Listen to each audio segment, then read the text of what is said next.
Okay, well, I think we should just get started. Thank you guys all for being here so much. This is a really special gathering. It's a bittersweet way to get together, but this is exactly what Mom would have hoped for. I look out and I see some of the people who are the absolute closest to her, and this camera is set up here because there's some people who are joining online too. Um, thank you so much, Kat, for letting us be here. Mom and I have a lot of really great memories here. We stayed here before we moved back to Colorado, and this is near and dear. I'll share some of the antics of me being 20 and some of the stories I have here with her later on. But this is Dad and I, he's in the other room, uh, have had a real hard time letting go of Mom. It happened very unexpectedly. And in many ways, in the later years of her life, we it was hard to remember her as the rebellious creator who we all know. And so this is just a really good opportunity to remember her and all of her glory with everything that she did for other people and all of her creativity. Putting this board together really made me wish that I had gotten to know her when she was in her 40s and doing all of this. And it was just so touching to get so many messages from so many of her students. And I just thought it would be great after, Dad and I share a little something that we could all just kind of stand up and share a little bit about our memory of Robin, of Mom, and uh, whatever you want to say, it would be wonderful. And then after we gather here, uh, we will I have some refreshments and snacks and things like that, and so we can hang out. It's luckily we're blessed with a beautiful day. So I wrote something the other week at a retreat where I was doing some parts work and just going in on some of my dreams and the way that I was thinking about uh, my relationship with Mom and how I thought. And so I just wanted to read that, and it's only 40 pages. No, I'm kidding. Uh, it's I wanted to read this. I don't know how easy it's going to be to get through it, but it's important for me to kind of just like get this out there. And then Dad has some beautiful stuff that he's read too. This thing right here is just for the folks online. So I think everybody, David, you can hear me back there. Okay, great. So I don't think we need an actual mic. Okay. So Mom, there's no denying above all else that we were really best friends. The closest person to me.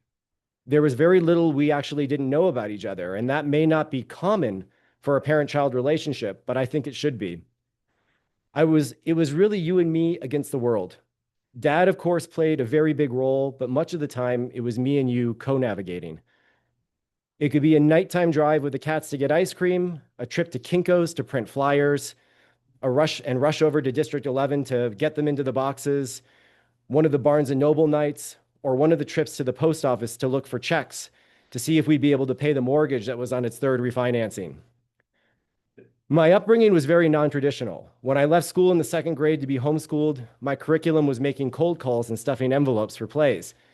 At one point, I had to ask you if I could stop being in plays so I could go back to the fifth grade.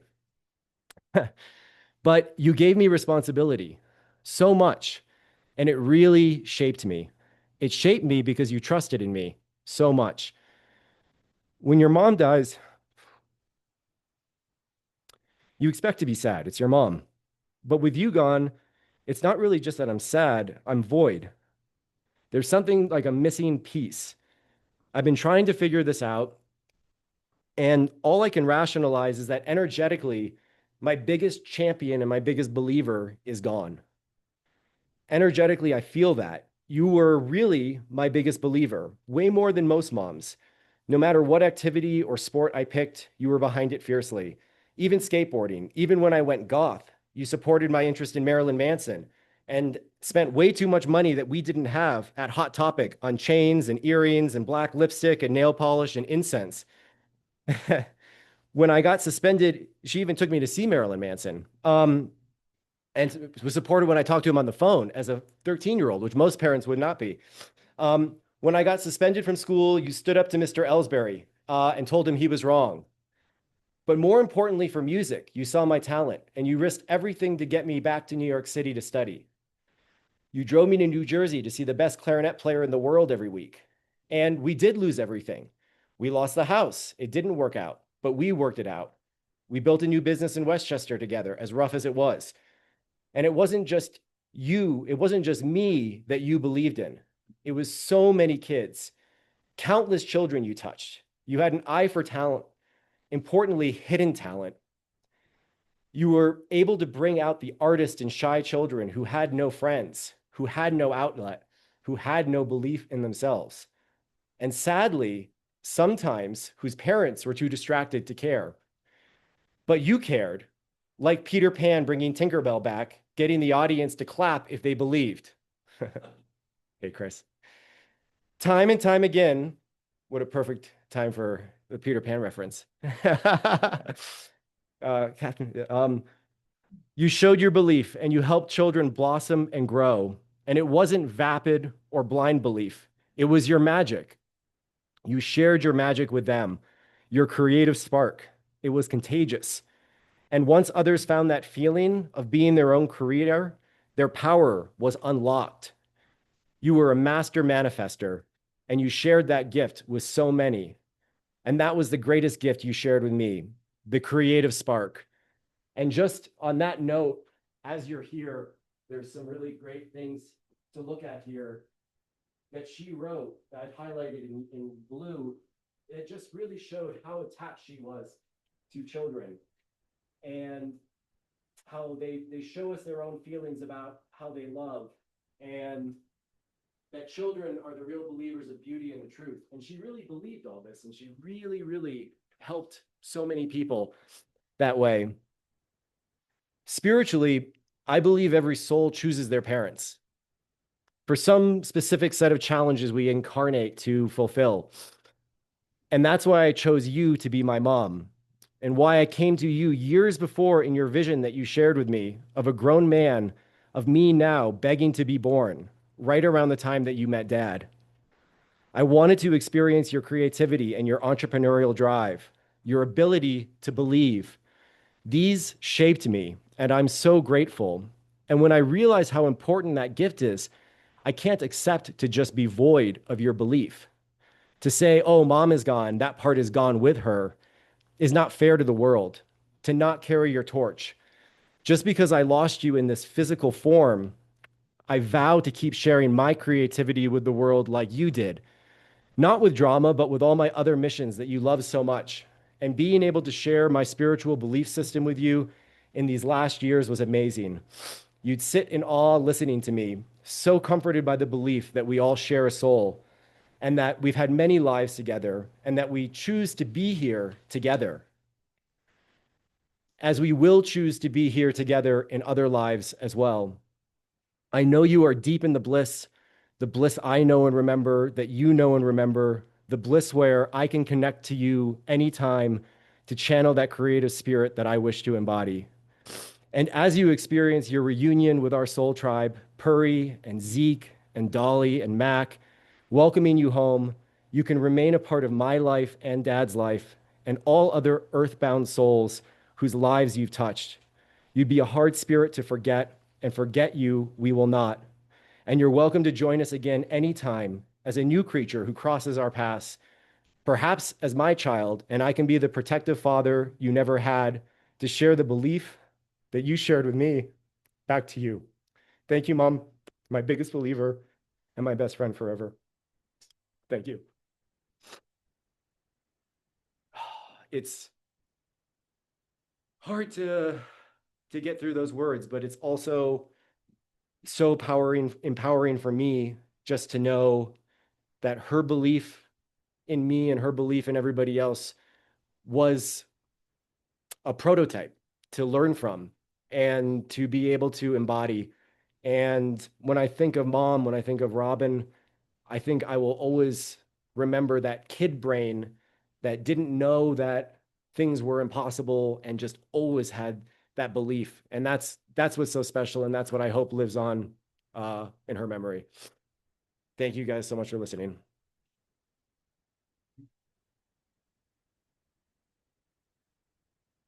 Dad, would you like to say something? Oh, my. Not used to this walker stuff. Ah, my voice isn't that great either. Um, Dad, do you want a microphone? oh, well, I can just try. If I run out of breath, I'll just take a break. um, I want to say about Robin, when I was in sixth grade, I went with a group of neighborhood kids singing Christmas carols all around the suburb, door to door. I'm sure some people still do that these days, but I've never known of anyone who ever did it except Robin. And we did that 2 Christmases, and she had, of course, a cast of kids to help get it together, but that's kind of a traditional loving part of Robin. A few years after we met, I proposed that maybe we could both just get day jobs. Even if it was only minimum wage, we'd have enough money, more money, and less stress, less panic, and we could still do 1 or 2 plays a year. Her reply was, I'm never going to give up theater. Definitely, she did not think of it as a hobby. And she kept up her work and she became a formidable part of the Colorado Springs theater experience, but not always for adults, um, for over a decade before she moved back to New York in 2001. And we began in the 80s uh, to take productions also to Denver and Pueblo, and every year over 5,000 kids would see the best Christmas pageant ever. That's one play, and we would be doing maybe 4 a year. Um, and I helped a lot and have a lot of memories. The Secret Garden at Lon Chaney was a very special production, very, very impactful. I was proud of that for anyone who saw it. A Midsummer Night's Dream we performed at the Manitou Elementary School, a Shakespeare, and we were true to the Shakespearean dialogue at Manitou Elementary to an audience of maybe 200 preschoolers and kindergartners who did not get bored and who, despite the Shakespearean language, laughed in all the right places. And that was a real accomplishment. Before we before we did the other performance, only 2 performances at the Manitou Outdoor Theater in the West Side Park, the whole cast went through town in costume to drum up business. And we had a good audience. That was a hard one to do. But that was a good memory. Um, Another memory I wanted to share is of a play, I don't remember which one, at the Jewish Community Center in Denver. When I arrived at about 6 in the morning to set up, nobody could let me in the theater. The theater staff had forgotten the play and had gone skiing, and nobody else in any of the other departments had a key. So I went around back, and the freight elevator to the stage was working. So I loaded all the sets in, took them down to the stage, opened up the house from the inside. We didn't need a key, and we couldn't get in the lighting booth.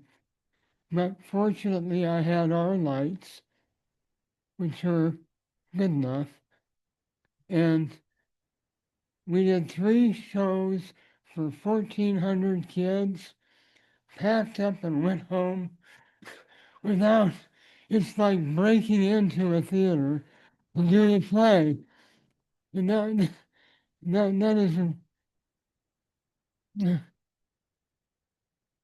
once, years ago, decades ago, Robin told me that as a kid, she and one of her childhood friends were in a wooded area and they met Jesus. One of her favorite movies was uh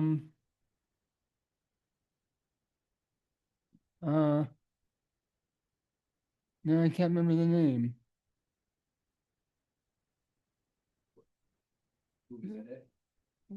Well, it was about kids meeting a criminal and thinking he was Jesus. Uh yeah, I should remember that. I thought of it about 4 times.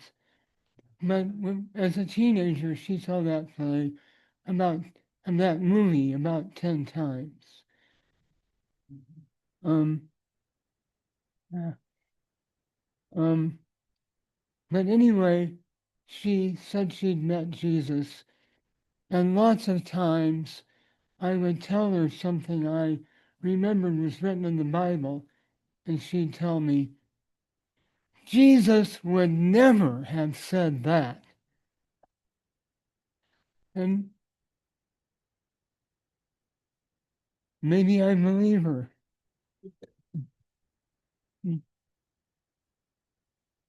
She also told me one time that the two of us had a lot of the gift of the Magi in us, where we were giving things that the other person had already abandoned in order to give something to the other. Um, and I'm afraid that that was an extreme understatement. As it worked out, we had many, we experienced many impossibilities, and we just didn't have communications that connected well.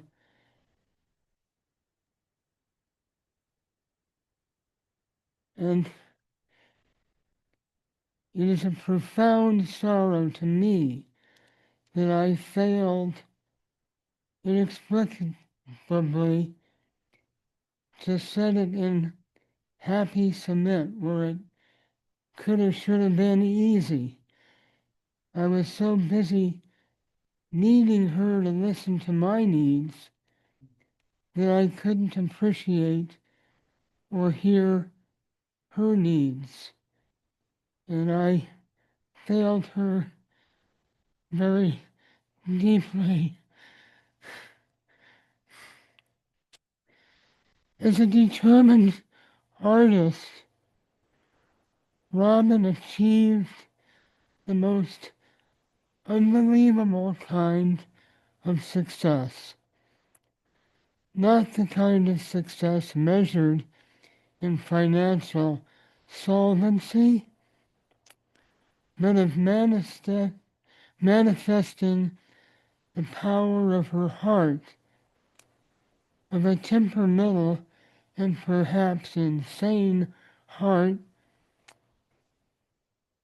which would accept nothing less than an unconditional and visionary love.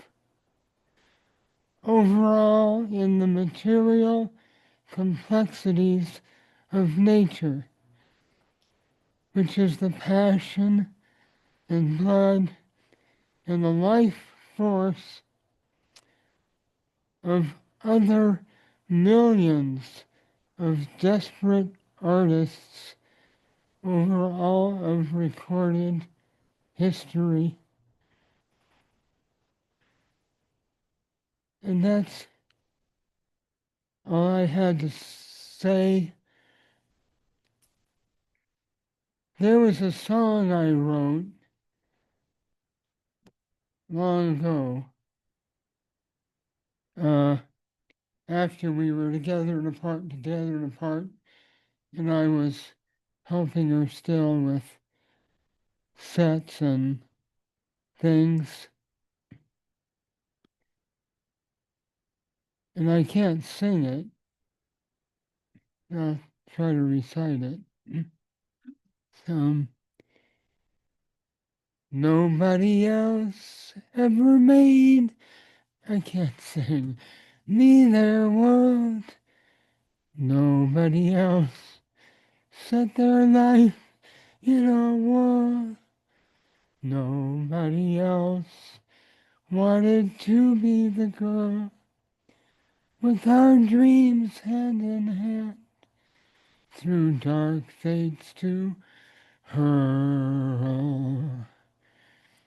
Nobody else needed me to be real.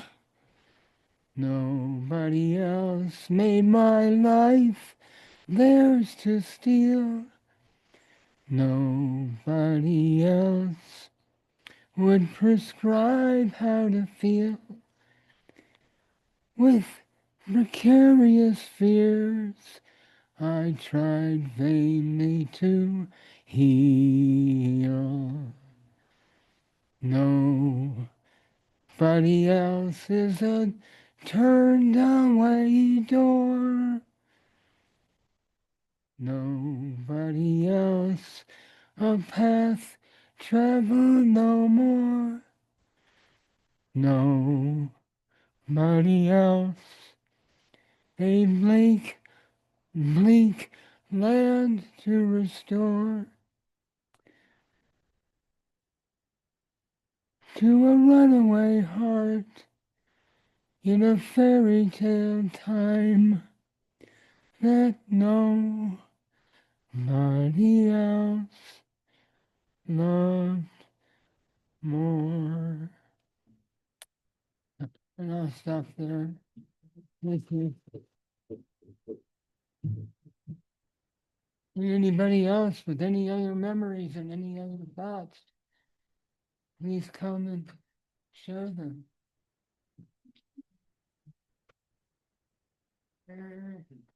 We'll just kick off a few memories, maybe get the room started. So, um, there, I know many of you from very different parts of Robin's life and from my life too. And there were the early days of kind of the more vagabond theater company like that talked about breaking into theaters to do shows. Um, there was all of the trips to media play where Scott thought there was valet parking. There were there was the big move to New York where I wish Don McCrae, I don't even know if I had gotten in touch with him, helped pack up the entire U-Haul and drive it across the country himself, including a piano. And our whole life in New York, which many people here had no real part of, they didn't see that. Scott made it out one time. Um, And those were my teenage years where, I was throwing keg parties and selling weed and helping to pay the rent. And, mom was trying to run a theater company. And we had this terrible Ford Ranger that could barely make it across town that I would drive the sets across town.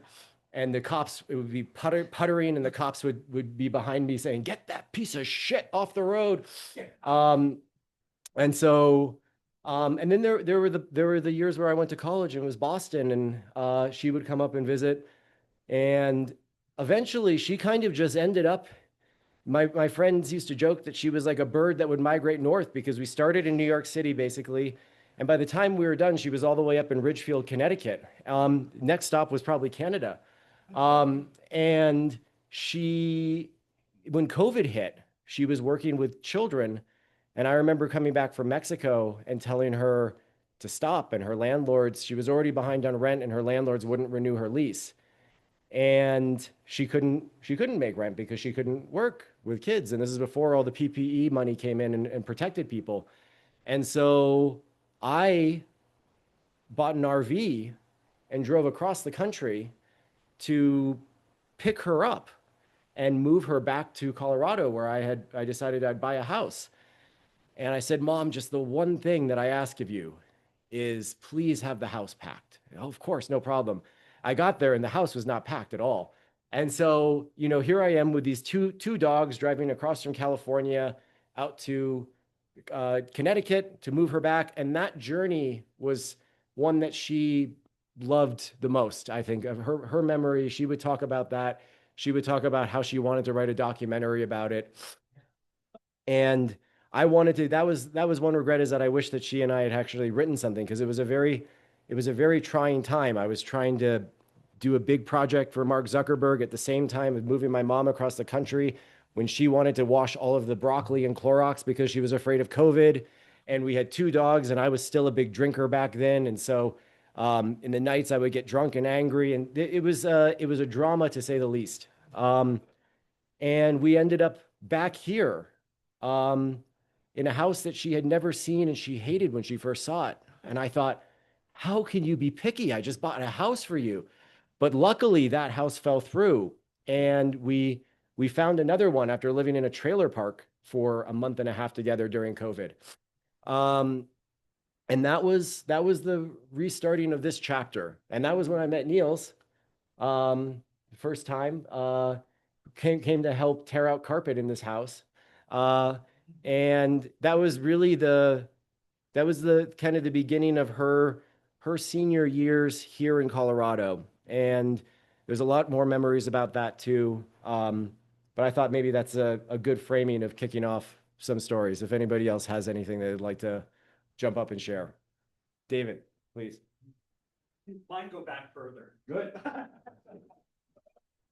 I'm David Corder. I know quite a few of you. I'll come up here so your camera catches so that we get everybody. So Donna and I met through Robin, but I was 14, I think. I think Robin was 20. I think she had just turned 20. And she was doing theater summer camps. And so I think ours was the second show that she did. Was she did one before us? Yeah. Peter Pan was before. So these are probably not some of the shows that you guys have talked about, because these are very, very early. So Donna and I met, and we did Snow White and the Seven Dwarfs. And it was, you were Doc, weren't you? Yeah. So, but one of the things that kind of surprised me, and I was very young, but Robin had a way of communicating to children to make you think that she was a child and that she was just the smarter child. And she kept you going and kept you organized. But the thing that impressed me, that stays with me to this day, is the way she was able to draw from you your character, your whole life, everything that was on stage. She didn't instruct you on how to do something. She drew it out of you. without even trying, which was pretty freaking amazing, right? Because you think she was only 20 at the time. And she created shows where we literally wrote the script. I remember I was singing over the dead body of Snow White. I was singing a bread song. And we actually wrote everything about it and pulled everything. Then the next summer we did A Midsummer Night's Dream, which I think was the first time she had done Shakespeare with kids, and we were all learning about Shakespeare. And to this day, I still do Shakespeare with several of the things that I learned from her doing that. So I spent 2 years with her back then, but it was soon after that I ended up at college, Carnegie Mellon University, studying musical theater, studying theater. I ended up on Broadway. I ended up coming back to Colorado, and I never ever lost thought of Robin in the back of my mind. She always was there.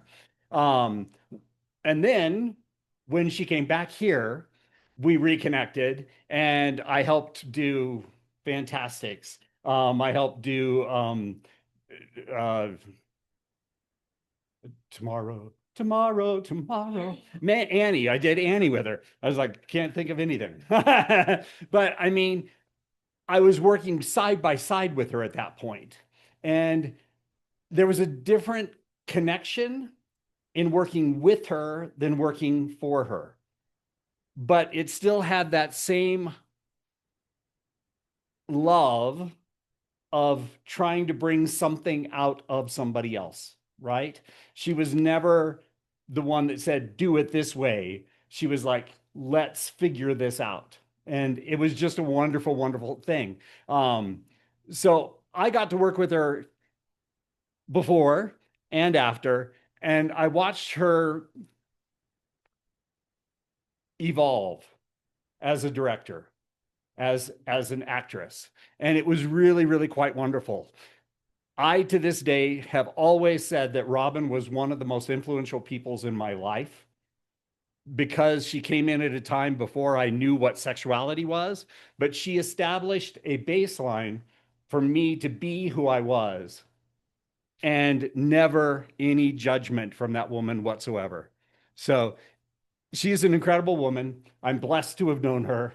I'm blessed to know you, all of you. And next person come up and say, Donna, love you.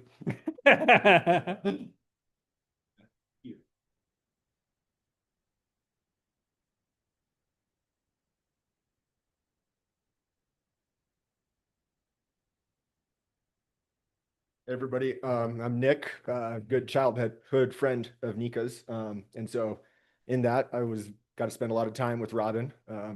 So probably late elementary school through middle school, there's probably about 3 to 5 years where almost every single weekend we'd be hanging out together. In a typical weekend, she'd kind of show up, pick us up from our houses. She'd be our chaperone for the night. We'd probably start off getting some dinner, which might mean, causing a little bit of havoc at the Taco Bell drive-through. Or if we were wanting more fine dining, then we'd go to Chick-fil-A and seat ourselves in the nicest furniture at the Foley's furniture department. Um, from there, as we all loved, film and the arts, we'd typically go to Tinseltown and catch a movie. And then after that, for a nightcap, we'd probably swing by either Barnes and Noble or Walmart and get into a little bit of mischief. Um, and so a lot of those kind of specific memories all blur together. But quick side note, Nico was well ahead of his time with carrying a video camera just about everywhere he went and filming. And so at least all those memories are well documented. But one of the more discrete memories that comes to mind, which is maybe not the most appropriate for this setting, but it came to mind, was at the famed media play, which went out of business. We felt it was a good time to try and buy a nudie magazine this one day. And I was just, first impressed by the confidence that Nika had that we were going to get away with it because we were underage for purchasing such an item. And so he went up and he, without even, batting an eye, tried to buy the item and he got denied. And so then I'm like, oh no, we are going to be in a lot of trouble. And so Robin then goes through the checkout line. She's completely oblivious to what we had been up to at this point. And the lady tells Robin, we had attempted to purchase this item. And so that's when my stomach kind of drops, like we're going to be in a lot of trouble. But then knowing Robin, she always sees the best in everybody, and she saw the best in us and was very proud of us, Nika specifically. And so she was so good natured she kind of saw that in everybody else. And so she had a hard time imagining in any way or shape or form that we had done something wrong. And so she kindly explained to the cashier that we were just young boys with raging hormones and it was totally appropriate. And if anything, she should not have violated our privacy by telling Robin about this. So there's not really a lot of profound takeaways from that story. But I think it does hint at a few things. She gave Nika and us a leash to kind of, not cross any major lines, but enough to kind of see what those boundaries were. And I think that showed up in Nika in terms of his entrepreneurial spirit, his confidence to do these types of things, his ability to defy authority when he thought it was out of line. So I think that really is reflected in Nika's character and his success in life. And then also, I think it just shows how proud of us she all was. And by association with Nika, that showed up in us. And she really wanted to see us do well and progress in life, but more importantly, just have fun along the way.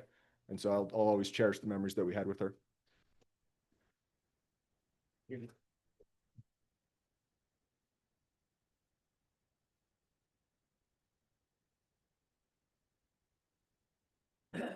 Well, I'm Scott. I was one of the hooligans running around media play with all these guys and getting into all that trouble in Walmart. And I think one of my favorite memories of Robin, and it sticks with me, and it's a lesson that I try to impart on my kids. Uh, is one time Nika and I can't remember what the specific circumstances of it were, but in fifth grade, I remember our teacher like pulling us aside at some point and being like, I want to say it was based on mini society or something. I don't know, but we were just making trouble for her as far as like the lesson plan or whatever. And she takes us aside and is like, "Why do you two have to be so different?" And like we were like, "Whatever, dude. Like, of course we're gonna be different. We're not like whatever." And Nika goes home and tells Robin this, and I've never like whenever I've seen Robin mad, it was only about something like that, like how Nick was talking about how she was upset with this cashier for violating our privacy. She was furious that our teacher had the gall to tell us to not be different and to like just fit with the normal society beliefs that kids should do this thing. And it's like it still just is that idea that we can push beyond the boundaries that we've set for even ourselves and make something great in this world. And it's like, and it's not more apparent than how I see Nika interacting with everybody in the world now and what he's been able to accomplish and what Robin was able to accomplish. And it's like, and to have that kind of support throughout your life and to be able to share that with the world, it was an amazing thing. And it's like it's touching that she was able to bring that to so many kids' lives, and she'll be greatly missed.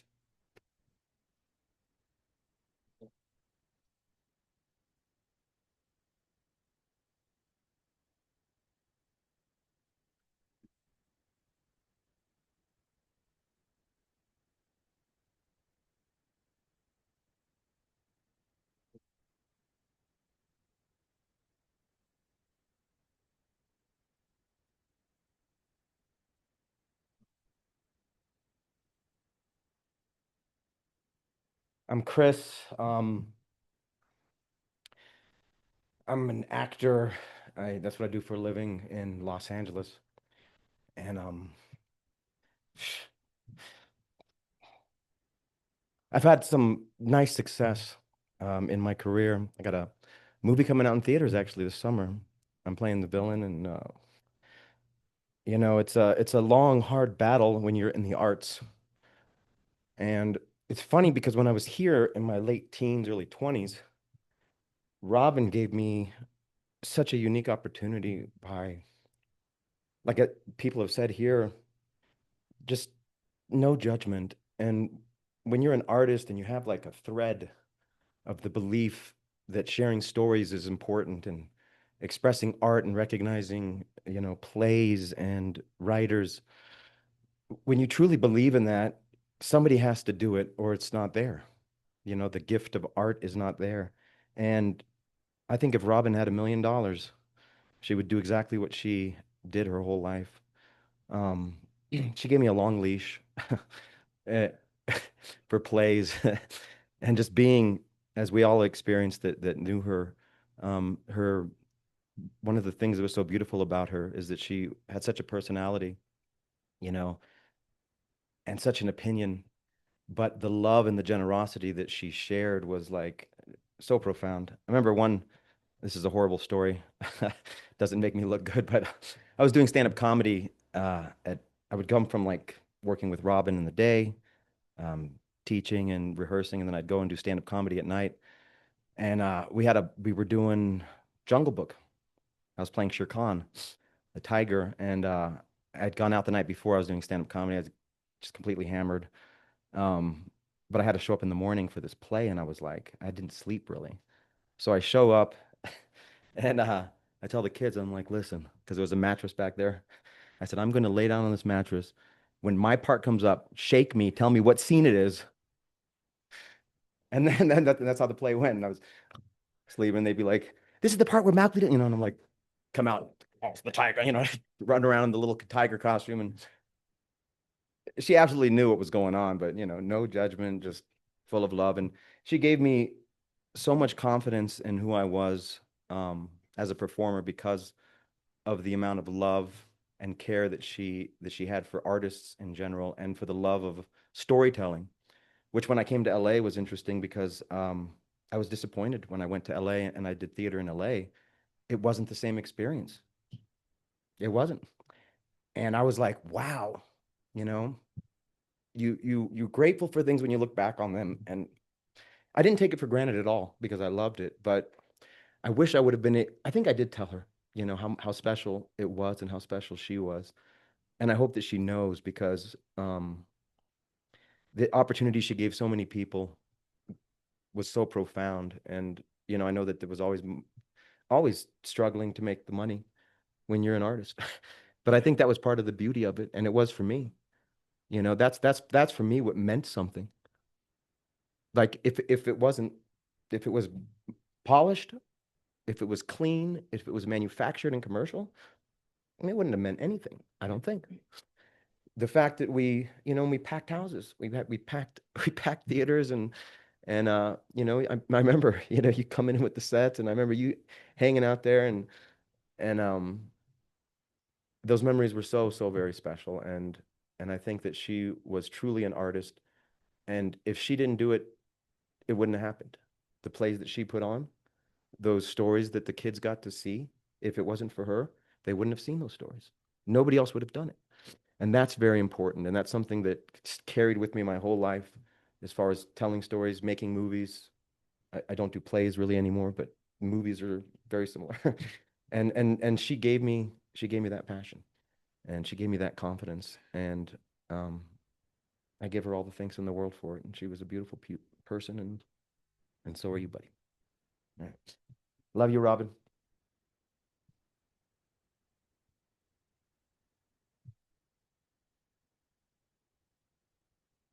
Yeah, we often think about her students as the ones who had all the impact, but there's also the audience. And how many of those kids in the audience who saw a play for the first time thought, oh, this is possible, May I? Yeah, please. Sorry, I'm kind of slow. It's a hard thing to get through over there. Oh, this is a tall podium. I feel like I'm at the kids' table. So I didn't do theater with Robin because I was kind of a horrible young person and I didn't like children. I actually liked Nika. So Robin was my neighbor in Manitou when I was living in my first marriage hell house, which lasted about 15 seconds. But they lived just next door to me in that wonderful little house in Manitou. And mostly what I wanted to say about Robin is that I feel guilty because I didn't know her enough to know. I mean, I knew her and we talked a lot, but I didn't ever do theater with her because children. But what I remember about her is being so impressed. Like Nika was like 5 probably, and he seemed like a little businessman who might have left his briefcase on the train. like it's full of important documents. So he was just a really serious, grown-up little person who was always really part of her uh, endeavors in this way that I was really impressed with. And I was, I had sort of been raised by awful Irish people and had made my own way in theater. And I remember thinking, like, how great to just be so immersed in art that you were like a fish that didn't know it was in water. Like art was just like food for him. And I have this memory of Unica. I went on a family reunion and you guys watched my house and I wanted you to water my plants. And I came back and I was like, oh my God, because I think he'd watered them every day. So they were like all of this water, but I was, but I just loved how much she loved you and how much she loved children and how she just kept persevering. And none of us had any money. And I knew Robin didn't have any money. And um, she just did it. And I would always be like, wow, there's a lot of people at her stuff. Like she just always did it. And it did not matter how hard it was for her. And she was never negative, not ever. I mean, she was always just so friendly and so upbeat and so cheerful and so focused on making sure that other people were having a good experience. And man, that was just really impressive. And I always really liked her and thought well of her. And David was saying that he knew her when she was 20 or 19. And I think she must have been in her 30s when I met her. 40s? Okay, yeah, she didn't. Yeah, it's so. I mean, I was telling David there's this story about Eartha Kitt doing a stage show like 30 years ago and inviting some kid up on stage and saying, "Young man, how old are you?" And he said 21, and she said, "No one is 21 anymore."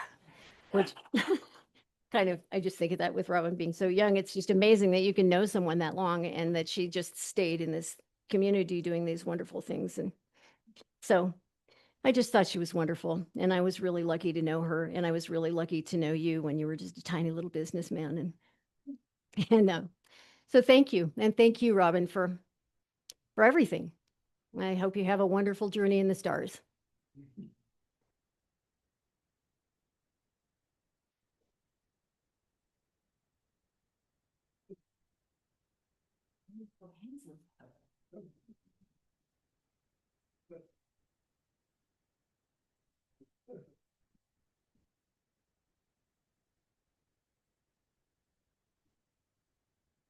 I have known Robin over 25 plus years when I was out through Pikes Peak Center. And I remember Nico coming in when he was a precocious little child, running all over, coming into my office and playing the computer and just having a good time. And those were the days.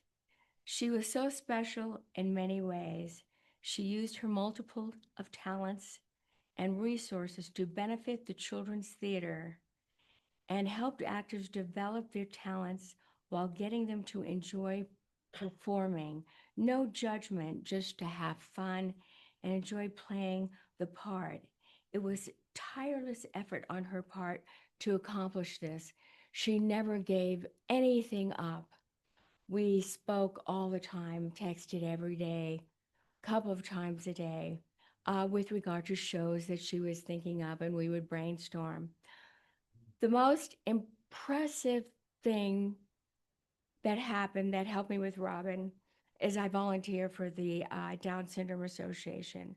And I had a little guy that wanted to act so bad and sing and dance and do just everything that normal kids do. And I talked to Robin about it. And I said, would you mind having my little friend Lukey come in to perform, do something, sing or dance or recite something? So she put him in one of his shows. And he was very timid. He was on antidepressants. He would have problems with his hands. He suffered from anxiety. And she said, bring him in. And she did. And he just absolutely flourished and just hammed it up.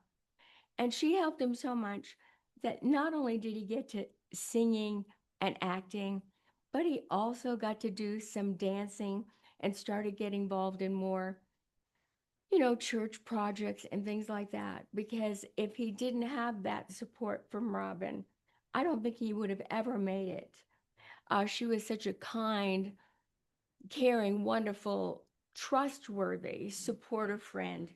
And we would meet at Poor Richards and just talk about just about anything.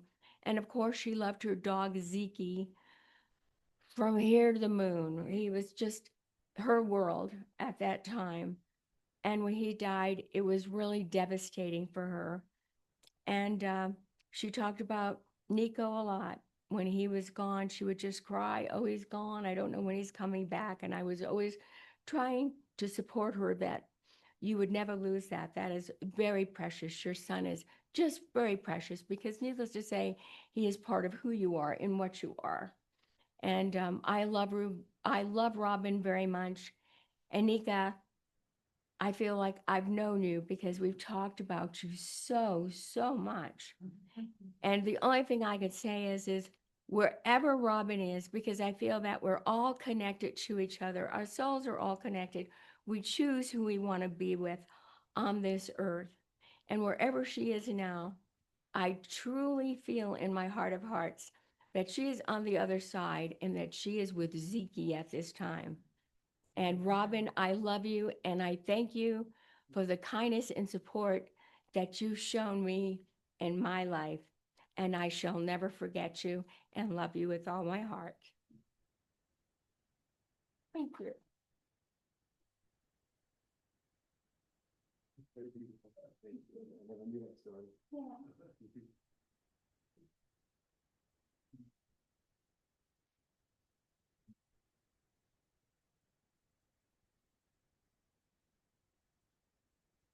First off, I'd like to say thank you all for sharing what I had never known. My name is Niels.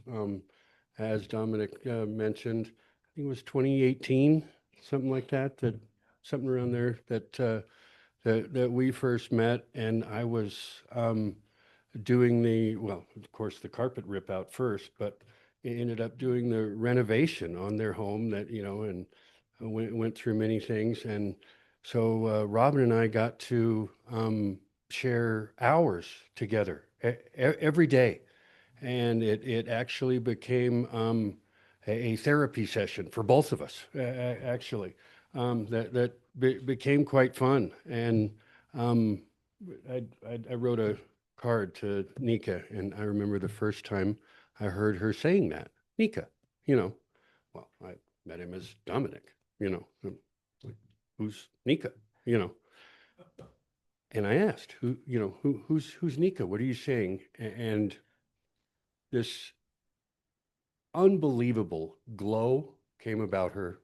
Her eyes lit up, as she started talking about her son. That, sorry, that she just loved more than anything. This unconditional love, and I've heard that from all of you about her that she had for him, which he got to be with me when my mother passed away 3 years ago, also, and they were so much alike. And she and I got to talk about that as well. It turned into, like Nika was saying, your soul picks your parents. I believe you said. And I thought, wow, that's very similar to how he and I have become brothers, basically. Where, and it's this beautiful thing that I don't think any of us are ever aware of. Just things happen in your life. You get placed in certain places, and these wonderful things occur. And I had the privilege of going over her last play that she was doing in Pueblo at the time. And boy, she had come home one day, and I showed up at their house, every morning at 7 a.m. and quite often didn't leave till 7 p.m. Way past, the 8-hour day. And I remember one time Nika came home and Robin and I were sitting in the living room, just chatting and um, therapy session, whatever you want to call it. And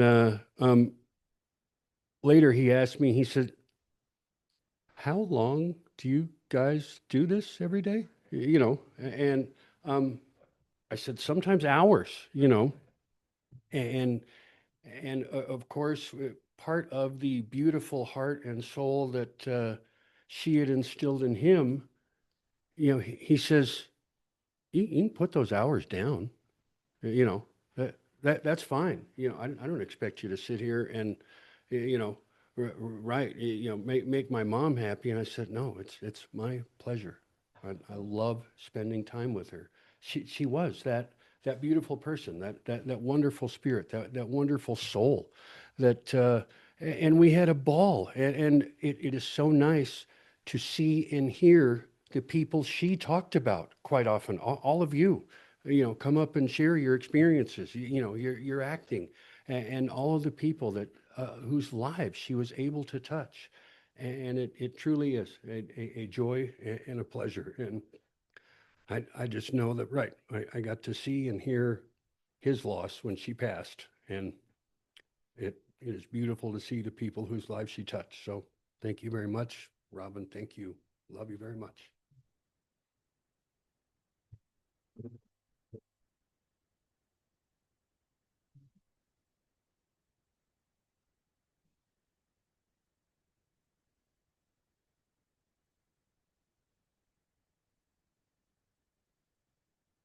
Oh, I'm Mary. Uh, I I can't remember how I first met Robin, but I think it was seeing some of the children's theater, and to me, it was amazing. It was so creative and artistic and unruly, I guess. And uh, it was fun to watch. And I know one time she asked me to be in one of those, I think when somebody wasn't able to, and it was like maybe 2 days notice or something, but well, you don't have a couple lines, and so you just go in there with everybody else who's having a wonderful time, and it works. And I remember how she had the blue fabric or whatever for the river and all this, that she always knew how to make art out of the simplest things. I mean, the things that you all could afford and that could happen, and it was beautiful and it was magic. Um, and then also, a few years after I had my own theater company, she told me, you need to do the Belle of Amherst, Emily Dickinson, and I kind of, okay. I put it aside, and then all of a sudden she told me she had rented the Lon Chaney, and and it was Valentine's weekend, and I was like, oh, because I think it was the beginning of January or something, and I was like, oh, okay. So, anyways, it really happened fast, but I remember, Chris, that you did all this kind of stuff to make the set and everything work, and Robin was, I think, deep in other stuff with children too, but I guess what I remembered was that later I heard her tell somebody else, well, I just wanted her to believe in herself, that she could do this. And I thought, wow. I mean, that was just really beautiful. So she didn't just do that for children. She did that for me too. So thank you.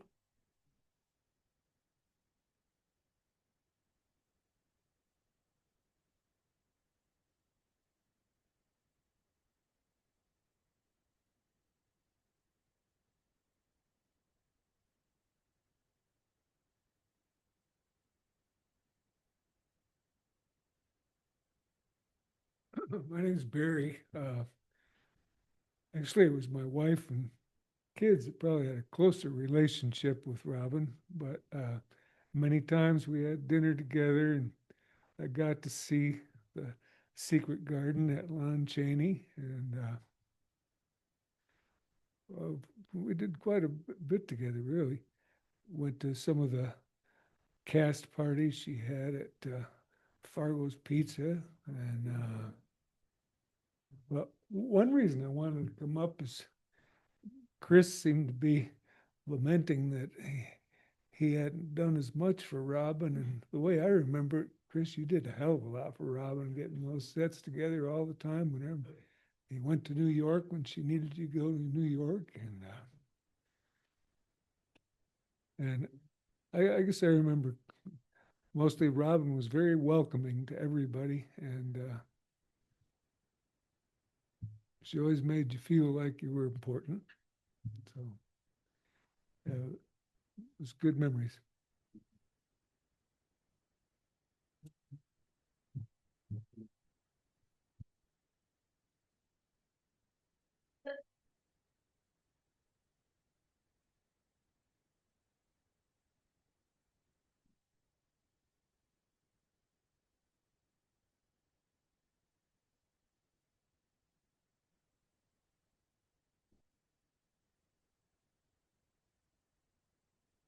Hi, my name is Michael. Um, I have known Nika and Robin since I was very little. And I owe my still plaguing addiction to art and being an artist to Robin, I would say. The first play I ever did was the best Christmas pageant ever when I was 4 years old, and I was the angel. And they followed it up by having me play the angel in The Littlest Angel. So I was getting typecast early. Um, yeah, now it's changed quite a bit. Um, um, I uh,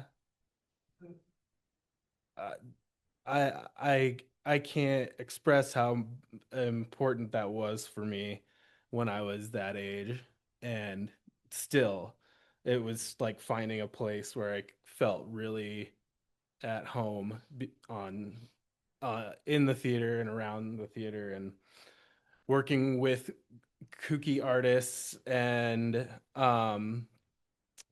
Nika and I have been friends since we were very young, you know, um, and and it was very it was great to kind of reconnect over and over again throughout the years. When we were in middle school, Robin would frequently chaperone us around, as Nick said, and I think he put it lightly, saying we were mischievous because I think we were complete little shits. We were the worst. Like we were going to Walmart and riding bikes and filming ourselves and presenting that to class because we'd sung the preposition song. We tried to get credit for that. Like we Robin would take us to the movies every weekend, and I remember I remember she would go off and watch the movie she wanted to watch, and we'd watch the movie we wanted to watch generally. But one time we went and we watched Magnolia with her, and when John C. Riley is like this cop who's like, I lost my gun, we're just cackling, and she's like, this is art. Like, and but we were the worst. We would be bringing uh uh little, what were they called, those little lights, the laser, yeah, laser pointers in the movie theaters, the worst, right? The worst. But we were 12, you know. But a, I have one, you know, a memory about that where we were at the movies with some girls and we were trying to impress these girls, and we kicked a hole in the wall. We were like, yeah, this will impress them. Bam. next the next weekend, the manager of the movie theater walks up to Robin and is like, your kids kicked a hole in the wall last weekend. She goes, I have no idea what you're talking about. That's ridiculous. We come here every week. I'm very loyal. And they were like, all right. And as soon as we got out to the car, Nika goes, Mom, we kicked a hole in the wall. and and and we're going, Robin, we're so sorry. We're so sorry. And I go, are you going to tell our parents? And she goes, I appreciate that you told me the truth. You know, you know that was the wrong thing to do. I don't think that we need to tell your parents about this. And I remember just marveling at the relationship that Nika had with his mom and how we may have taken advantage of it to a degree, but she empowered you in a way that, like, I think a lot of us and a lot of people have many, many things that they've done that they would never, ever be honest with their parents about and then would just take to the grave. I know that's, I was like, my mom will never find out about this story. But the fact that we immediately, yeah, I know. Well, she will now. And I'm 40, so you can't ground me now. So anyway, I just think that the relationship you had, even though that might not be the best example of a story for it, I think that you guys just had an amazing relationship. And I know how much you love her and how much we all love her. And I'm just really grateful for the ongoing relationship that I get to have with art and with you. I mean, Nika is helped me produce a feature film, like I owe a huge part of my own self and my own creative self to my relationship with you and your mom. So thank you. I love you, Robin, and I'm sorry that we didn't get more time to play together. So thank you.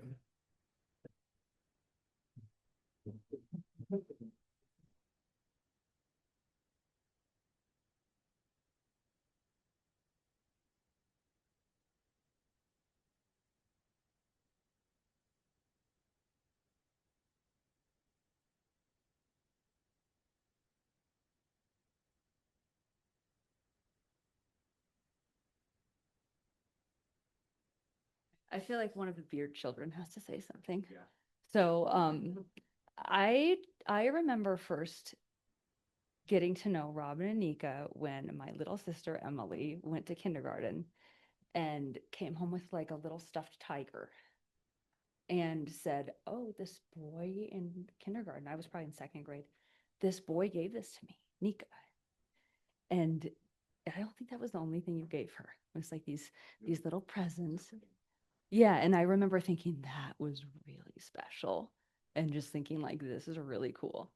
Um and then my mom became like best friends with Robin and we got to know these guys and we were hung out all the time. We did Thanksgivings together and Christmases and um you mentioned the Barnes and Noble nights and the Kinko's nights and I remember sometimes we would get to go to Barnes and Noble. You guys always were out at night. It always seemed like you were having fun. And we would sometimes get to join in and go meet up. Our mom would take us. Um, I'm one of four, so all four of us, Laura and Emily and our brother Thomas. And my mom often was like very busy and overwhelmed, but we would get together and Robin would be having fun and my mom would be having fun and we would all be having fun. And so that was really special to me. And then kind of to go along with theme that I was picking up, I do remember Robin as being like really unwilling to conform just for the sake of conforming, be what people wanted her to be, expect somebody else to be what somebody expected them to be. And just really it felt like it was okay to just be whoever you were and that she was going to be whoever she was. I got to go later on when I was in college at Providence and she was living in New York and I went down and saw her and she took me into the city to see Phantom of the Opera, which was really cool. But I remember getting to her house and who knows what I was wearing. I didn't know how to, I'd never been to New York before. I didn't know how to dress for a play. And she was like, "You're not going to wear that. Like, let me," and she fixed me up with something and was, instead of just saying, "Oh yeah, you look great. Let's do this." She set me straight and we got to go see this really cool play together. And then the last thing that I wanted to share was one of the last times I talked to her, probably a couple years ago. I was talking about my little son who was just starting preschool and stuff at the time. And she told me about when Nika started preschool and how she would drop him off and then go kind of like hide in the bushes and watch. She wanted to see, make sure that he was okay. And the teachers wound up having to come out and say, like, "Listen, you can't do this. You just got to go." But feeling like also, like, I was so happy to hear that because it's so hard to put your little kid in school and just leave. And it was like, I feel like knowing Robin, and it just felt like the things that you felt like you needed to do were okay, even if other people might make you feel more judged for it. So I feel like I was really lucky to have her in my life as a little kid growing up. And we were, as a family, we were really lucky to get to know you guys. And it always was Robin and Nika. Robin and Nika, like, just, you guys were just like such a pair. And Chris too shared a lot of our holiday meals and stuff like that. So right. That's really nice memory.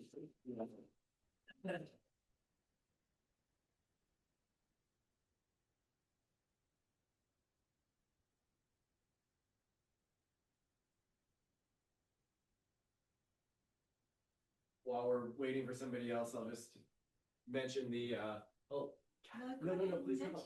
I was just gonna say there's a funny story about kind of the tyrant days. There was also a kind of a different group of friends who some of you might know, with Jared Lopez and Josh Copeland. And I haven't seen Jared in years, but somehow he discovered my mom's weakness for buying us cigars and wine coolers. And so he would always say, "Oh, Robin, I've had a really hard day at school. You know what would make me feel better is a Swisher Sweet." "Okay, Jared, but don't tell you, oh, my parents are fine with it." And so somehow, as middle schoolers, we always ended up with Swisher Sweets and wine coolers on my roof. Very close, you know?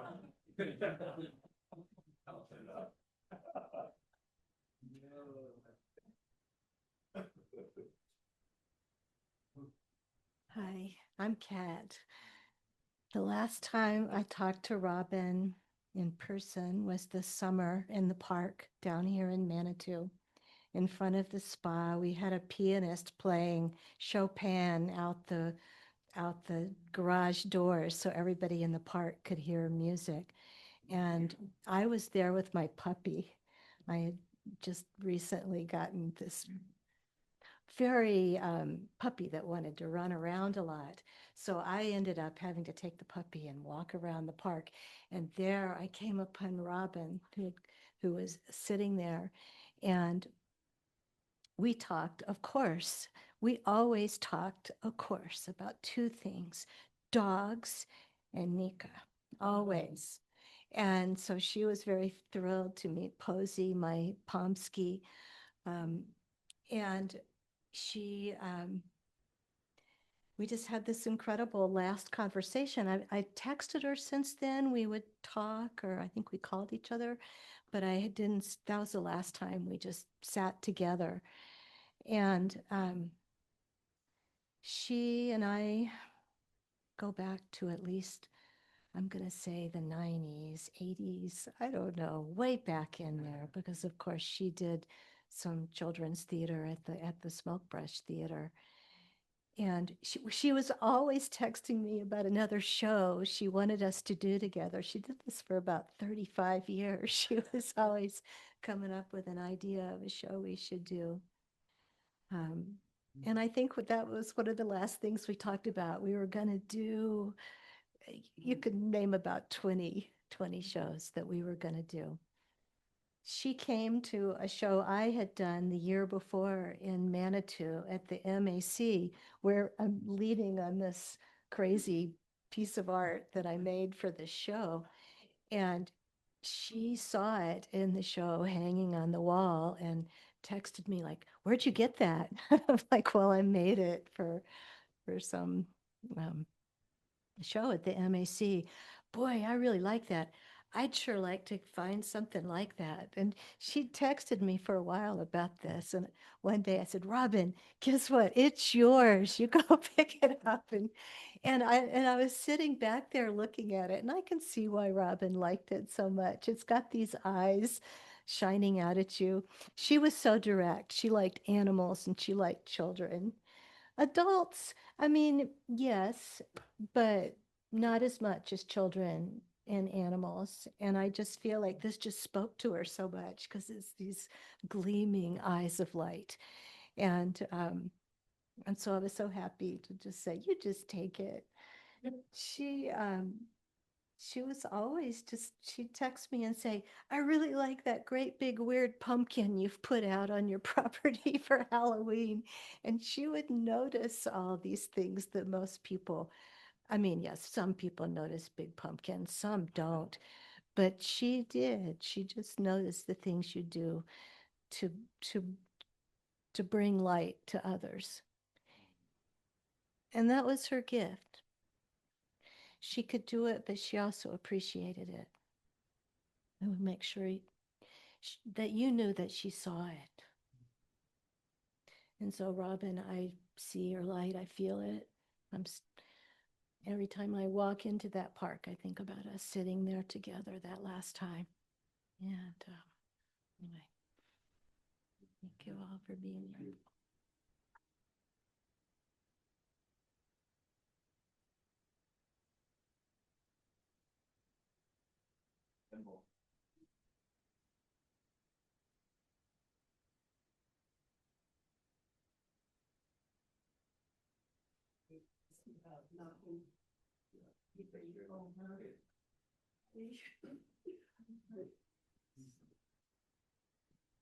So I was, of course, my name is Claire, and I was heartbroken to hear of Robin's passing, especially because I think we're living at a time when spirits like Robin's are more needed than ever. And what I'll always remember is her deep commitment to the power of art, creativity, and nurturing each individual's creativity. And there were times, because there were sort of two phases of my relationship with Robin, which I can't even remember as, like I was saying, something 80s, 90s. I think it predated you skating with with Joaquin. And I spoke to Kino this morning, so I'll have to catch you up on Kino. Yeah. But just her faith and her optimism and willing to take risks because she believed in the power of imagination and children and nurturing. And of course, we lost when she went to New York. We lost touch, but that I feel so blessed that we reconnected shortly after Robin came back to the Springs, and that we took more than a 2-hour walk. And we're talking about, of course, she had dreams and proposals in the works for various projects as always, but most of our conversation was about being the moms of remarkable young men and just catching up on that, working through what we had all worked through. Kino also has undergone a spiritual transformation after pretty wild, I don't know if you've heard things, but yeah, pretty wild young manhood and adulthood. But I was glad that I had that moment to reconnect with Robin and her spirit. And my regret is that it got to be one of those things where we've got to get another walk together. We've got to get together. But of course, like the proverbial lunches, we've got to get together and have lunch again. Yeah. But I'm glad we had those couple of hours, like walking. We're actually in Monument Valley Park and just walking to and fro, like running out of space to walk, but not running out of things to talk about. And so just coming back. So my Kino sends you his love and support. As I said, spoke to him just this morning, and he's you're in his heart.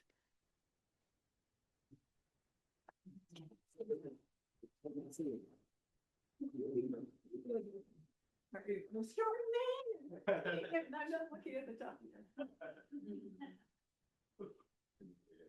Yeah.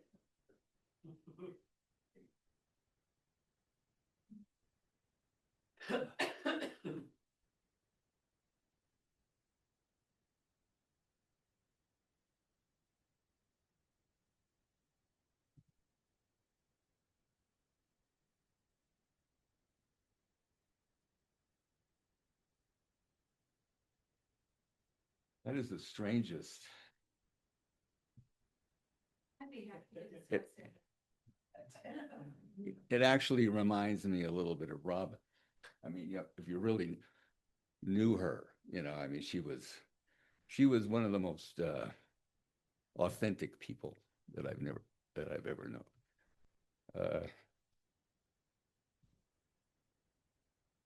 And I guess to introduce myself, I'm Chris's brother.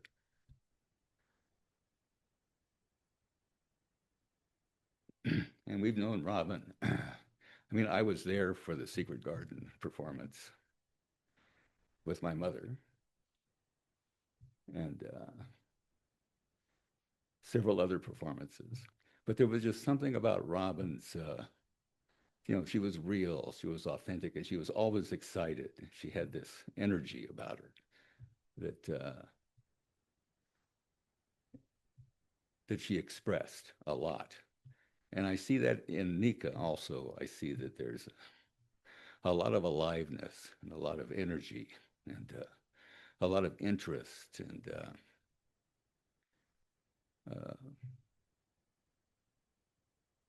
so when I'm listening to people talk and share, it's like a Robin that I sort of knew, but I didn't know as much as I know now. And just brings a great deal of appreciation.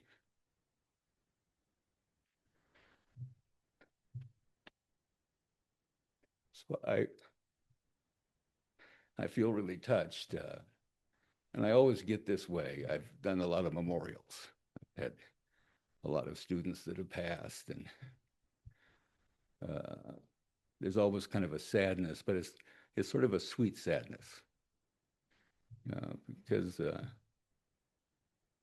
with Robin, one thing I miss a lot is the text. I mean, we texted, Sherry, my wife, and Robin and I, we texted constantly, all the way up to the very, end. And that was, in fact, we were just, were here visiting and, and had some sardines and and some Middle Eastern food, I think. And it wasn't that long until she passed, and it was such a surprise. And she was very light, and she always took things, she lived life as very light. And one of the last texts that I got was, "Can you believe it? I have leukemia."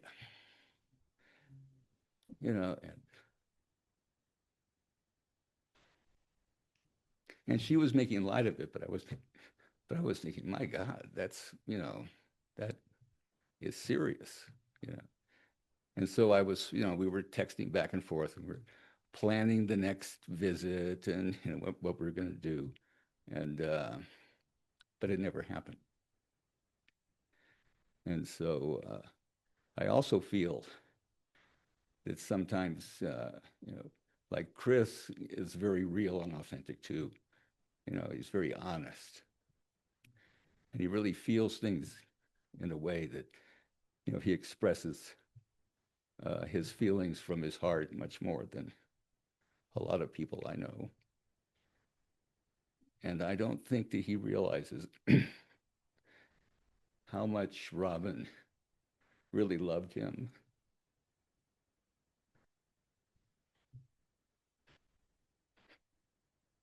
And relied on him. And how much he actually met her. He was always there. But he was there in his own way, in a real way, in an authentic way.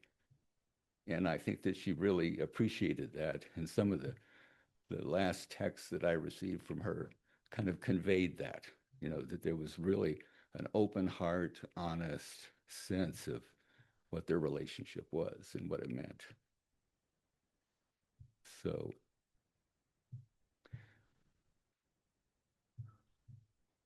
yeah, so Robin is an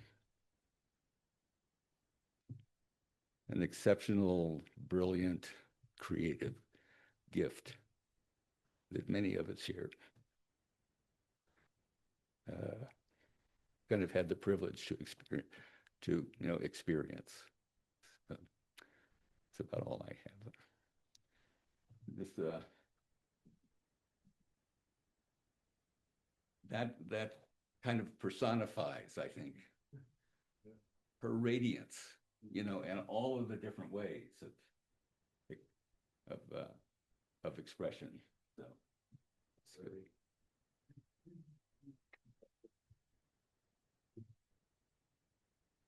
Well, that's one finger too. She never learned to use her thumb. So, Oh, she was good at it. yeah.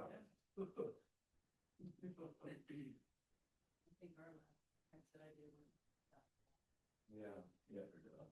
Love your dog. Yeah.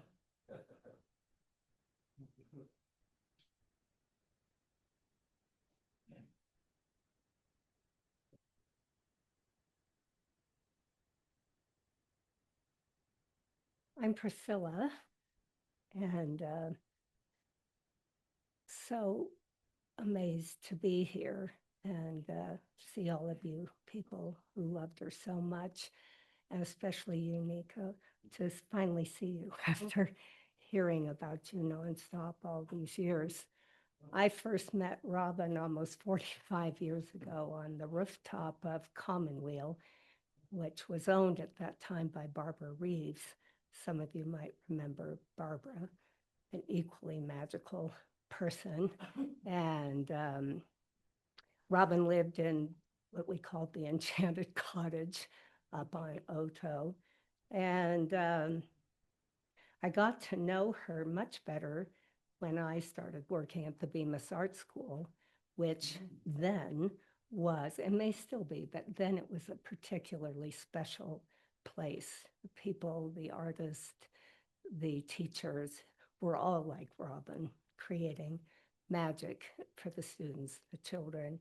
Watching Robin work, I was trying to be just a normal elementary teacher, but wanting to bring out of them more than what teachers are supposed to be doing. I was not a by the book teacher. It was, creative. And I learned so much from Robin about how to do that, just watching her almost become a child as she worked with the children and could take a simple nursery rhyme and create almost an Oscar award-winning performance out of it. And I think when she moved to New York, we lost touch a bit.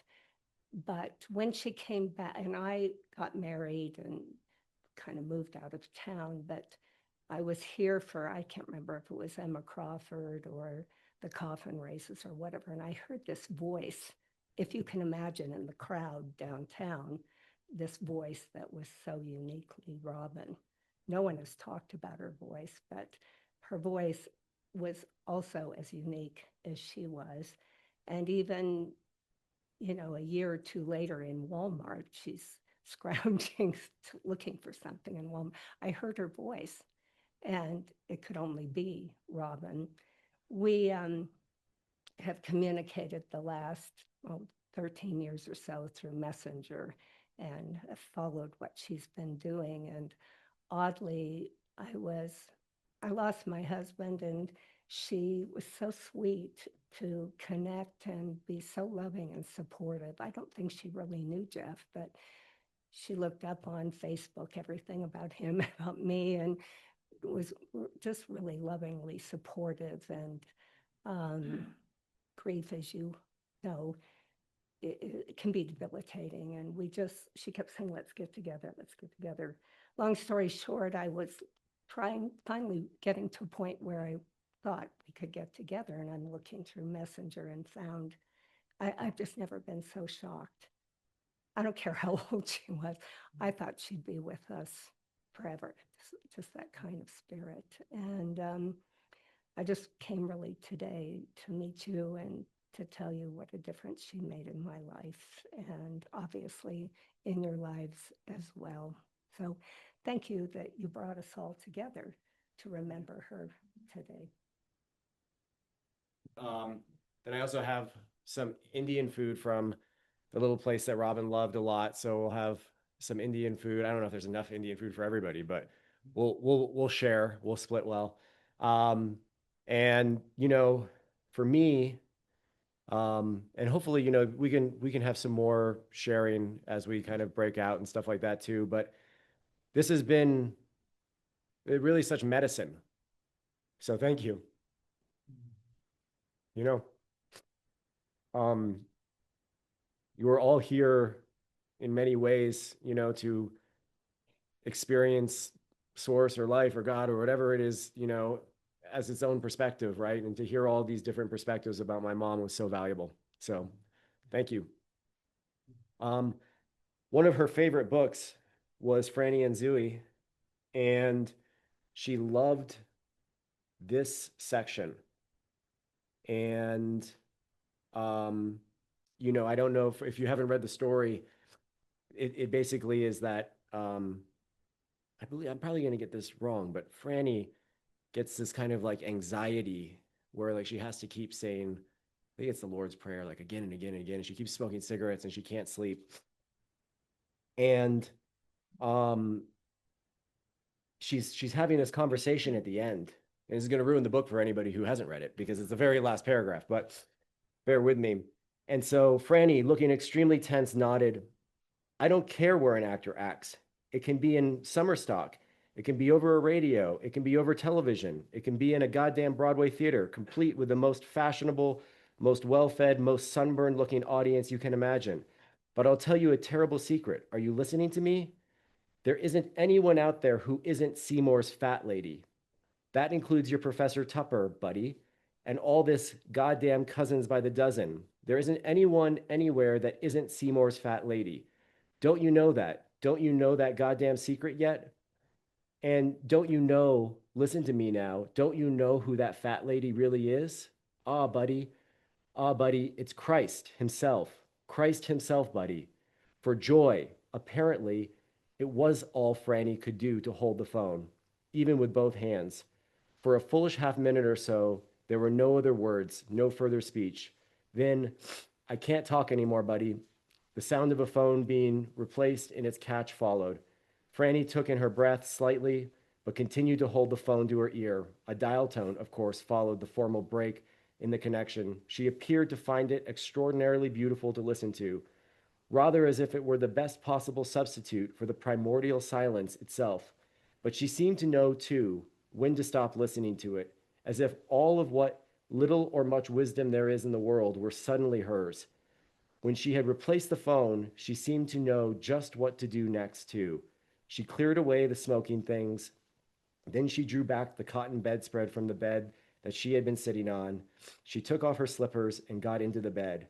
For some minutes before she fell into a deep, dreamless sleep, she just lay quiet, smiling at the ceiling. And I think Mom found that so beautiful because there was so much anxiety that Franny had. And then finally to learn this lesson in many ways, however you interpret it, that we are all one and that this togetherness, even the fat lady, is Christ and that we're all accepted, was so comforting. And I think Mom just took really great stock in that. And if till her last day, she would talk about this part of the story.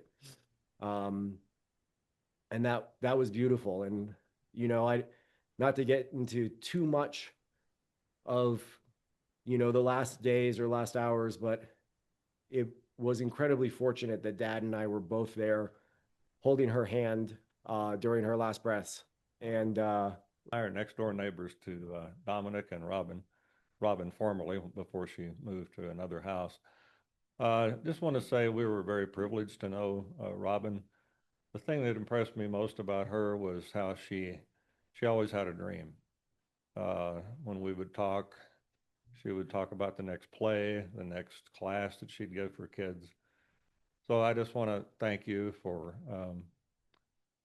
your time and enjoy talking to you, but we certainly enjoyed Robin while she was here. So. She loved you guys too. Well, thank you. Thank you. Cool theme was just that she really did always have so many ambitions. And I mean, whether it was a scene or a play or a book or, I mean, growing up, I remember constantly her having these plans of this is how I'm going to make $1 million, Nika. And it wasn't about money, but it was like that was her representation of it. And feelings too, and being able to talk about feelings. And I'm blessed that I grew up in a world where that was so core to me. And I've realized that like feelings are this divine technology that we have, right?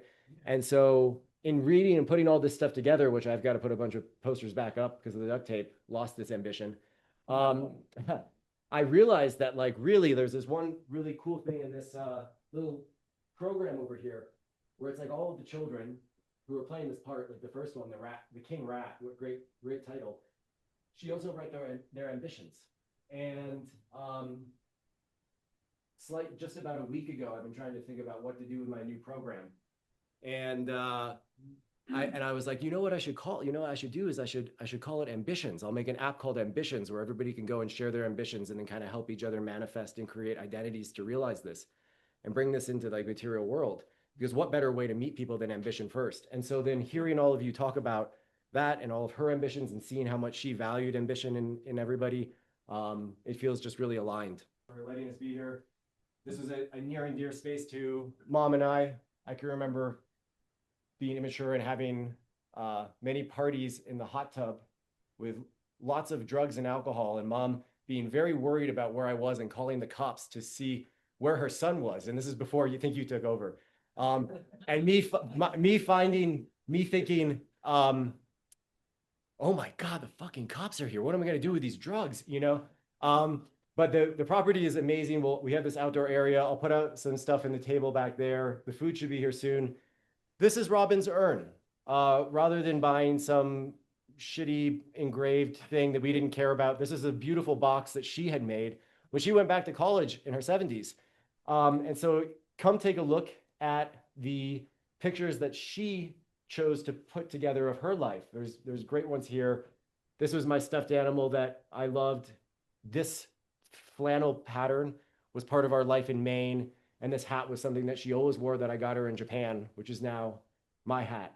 And so, yeah, that's great. Thank you all.